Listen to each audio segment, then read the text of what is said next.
I love the concept of just being in a nice place, being very serene, while having like so much power and ability. Because I think that's what we want in life, is to be comfortable and confident at the same time.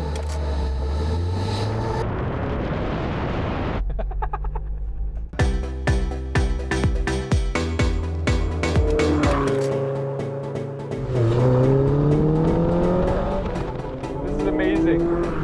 It is very small though. That is iconic to being a Mini, right?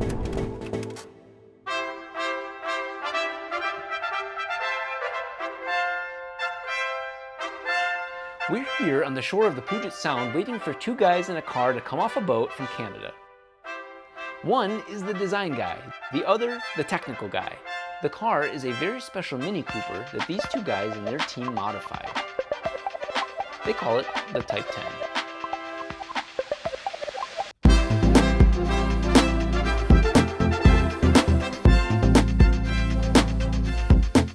With more than 3 times the horsepower as the original, a design museum for the interior, and a traditional bulldog stance, the Type 10 is indeed a thoroughly modern Mini.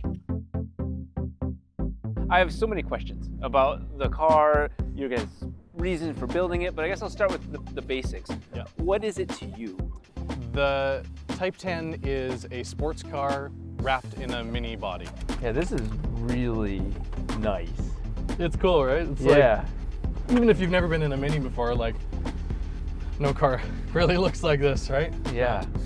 And the next question, of course, was why? Why Mini? So many people have done other, resto mods, for lack of a better term, on Porsches and Mustangs and all different sorts of cars, but the Mini hasn't had that sort of attention. It's one of the most influential cars, recognizable cars, so we felt like it was our time to give it its due. I personally don't believe the word resto-mod justifies what you guys do, Yeah. but that's a great place to start, right? Exactly, yeah. Oh, that is super drivable. Yeah. A lot of cars I review, it's like, Yeah, the clutch engagement is actually really easy on this one. What we're doing is, we're a vehicle design company, so we're taking different design ethos and we're infusing it into our cars, the Mini being the first example here with the Type 10. We made a very distinct choice to do the later model, the K20 engine. It's a Z3 to be technical, so it's out of, in our case, a 2008 Civic Si, Canadian model, which had a limited slip-diff as factory, but also throttle by wire.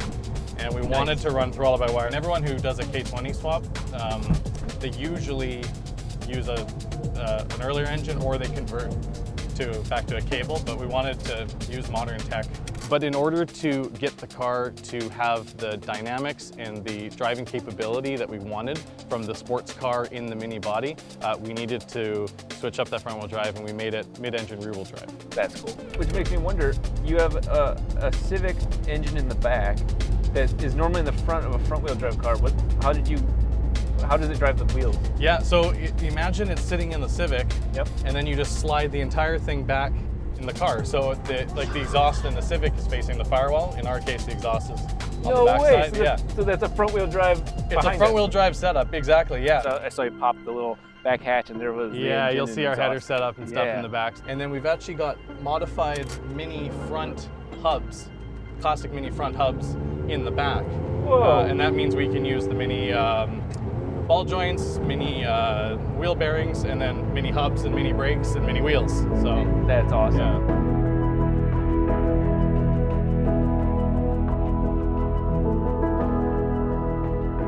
I noticed that design is a very strong part of it, but what would you say the particular things that are strong Mini features? Well, the 10-inch wheels is one of the things that we really wanted to stick to. The Minis were built around 10-inch wheels. It was one of the defining factors of the Mini, so we wanted to keep that. Later they went to bigger wheels. Have you fine-tuned the weight? The weight balance varies depending on how much gas, because it's got about 110 pounds right over the nose. Is that a car that somebody could deadlift? Is that yeah, pretty light it's pretty light, yeah. It's 1,750 pounds. No way. Yeah, Okay, yeah. 230 plus horsepower.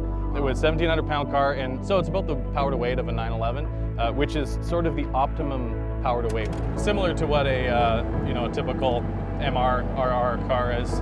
And we're setting up the alignment. I've got a front anti-roll bar on it and no rear anti-roll bar. And with our valving and stuff, we found that that gives a really confidence-inspiring drive at the limit. We could have built something stupid and crazy and fast, and honestly that's sort of dime a dozen now, and that's not what we wanted from the car. This is not a race car, it's a street car. It's more of a GT car, something that has the power and has the capability when you want it, but isn't scary. Anyone can hop in and drive it, because you don't want people with a short wheelbase, mid-engine car. It can get a little hairy. Snap oversteer. Yeah, snap oversteer, which we've all experienced. My first car was an MR2, okay. And I will admit I spun it backwards into a ditch. So.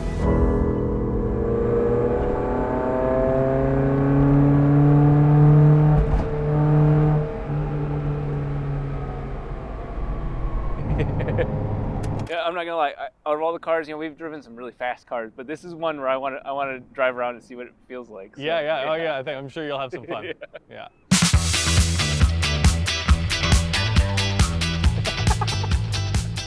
This is amazing. I want to be like, oh man, this is a clown car, but it's actually a very solid vehicle. Like I can just drive it. It is very small though. That is, I guess, iconic to being a Mini, right? I am so impressed with the build quality. This is probably the highest quality build I've been able to focus on that isn't like, okay, well, it came from a professional high-end team, and I don't mean that as a disrespect to them. It's just that these are guys that are aggressive and trying to start a business, and this is their first product. Like, look at that. You have torque, which is hilarious because 230 horsepower to me is not a lot of torque, but in this little of a car, like a go-kart, that is a massive engine.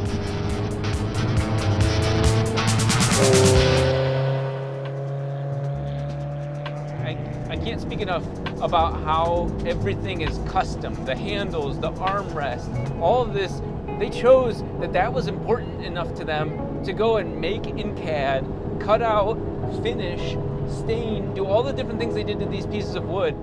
Is something as simple as just this shifter is custom. I applaud them because I know what it takes to make custom parts, and at some point you give up. You're like, okay, you know what? Is it really worth trying to be unique, or let's just use this part off of a Dodge Neon? Not in this case. They had a vision and they never wavered from that. I really do wonder if it could pull a wheelie though. This is Marco Lee, the design lead for the Type 10. It's his vision for the interior that makes it so unique by pushing the boundaries of what's expected from automotive space. Marco, it's a pleasure to meet you. I really appreciate what your part of the role is with this car, but I think what's important to note is when you look at a car like this, you can tell it's a Mini from a distance. When you get up close, it's really where the details shine. And I guess, could you run me through the process of taking a car that existed and designing within that? Yeah, I think the Mini is actually the easiest car to design for interior-wise because there's absolutely nothing to begin with. Yeah. So your inspiration isn't really automotive, it's from other parts of the Yeah, world. definitely. I would walk by like furniture stores and I see a lot of the chairs and tables I like, and I try to incorporate that into this car. Definitely not automotive, yeah. The simplicity of telling a story with just shapes and forms. Yeah, and I think this Mini, it's like a really great canvas for that. Yeah, honestly, because it's such a simple car, to do something within it is kind of very artistic to me. For example, I noticed that when grabbing the door handle, like that is a custom door handle. Like you guys had to make that. Yeah, everything was custom. Let's look at some stuff inside. Yeah, absolutely. Even just something as simple as like the logo or this. Yeah, the Type 10. Yeah. Yeah, that alone, I understand that to make something like that is a dedication just to that piece. And I take a lot of inspiration from the Pacific Northwest. The wood is white ash from Vancouver Island. Oh, really? Okay, Yeah, so it's even locally sourced. Yeah. there's no real reason to make it so hard on ourselves. Yeah, but it's just to carry the vision through. Yeah, I'm glad you guys did. Thank you. Yes, this Mini has an updated engine and performance while keeping it lightweight and traditional stance, but it's also a showcase of design vision, an experiment in adding new dimensions to an object, a car we thought we already knew pretty well.